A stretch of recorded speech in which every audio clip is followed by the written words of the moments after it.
থাইয়াম বলে একটা Indian folk dance আছে, তো তার আদলে কিন্তু এইবার তারা গড়ে তুলেছেন তাদের প্রতিমা। আপনারা দেখতেই পাচ্ছেন ইন্ডিয়ান ফোক ডান্স, সেইটাই কিন্তু এই বছর 66 পল্লী আপনাদের সবার সামনে তুলে ধরেছেন। অসাধারণ হয়েছে প্রতিমা, অসাধারণ। পাচ্ছি 66 পল্লীর পুজো মণ্ডপে প্রতি বছরই। হ্যাঁ, শুনেনি কি বলছেন দর্শনার্থীরা। হ্যাঁ, আমি একবার জিজ্ঞেস করে নেবো দর্শকদের কাছ থেকে কেমন লাগছে। নমস্কার, আপনার নাম? আমার নাম দেবশ্রী চক্রবর্তী দত্ত, এবং এই মূর্তিটা দেখে আমার কান্তারা মুভির কথা মনে পড়ে যাচ্ছে। অবিকল, ওরকম অপরূপ, আর কলকাতার মধ্যে আমার এটা সব থেকে প্রিয়।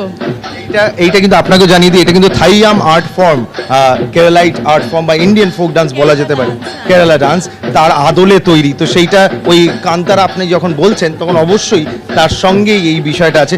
এইটা 75তম বর্ষে প্রবেশ করলো এবং পা দিল। আপনার কেমন লাগছে? অনেক ঠাকুর দেখা হয়ে গেছে? ঠাকুর দেখা হয়ে গেছে, নর্থ কলকাতা, সাউথ কলকাতা, মুদিয়ালি, সব কিছু, জীবন্ত দুর্গা, এবং এটাও আমার প্রিয়র মধ্যে। আমার একটা ইউটিউব চ্যানেলও আছে, কলকাতা ওয়ান্ডার ওয়াক, পারলে ওটা ফলো করবেন। খুব ভালো, এর থেকে ভালো প্রমোশন আর কিছুই হতে পারে না পুজোর মাঝখানে। তবে এইটাই বলার যে অবভিয়াসলি 66 পল্লীর পুজো কিন্তু চমকপ্রদ হয়েছে, এবং আমি সাউথের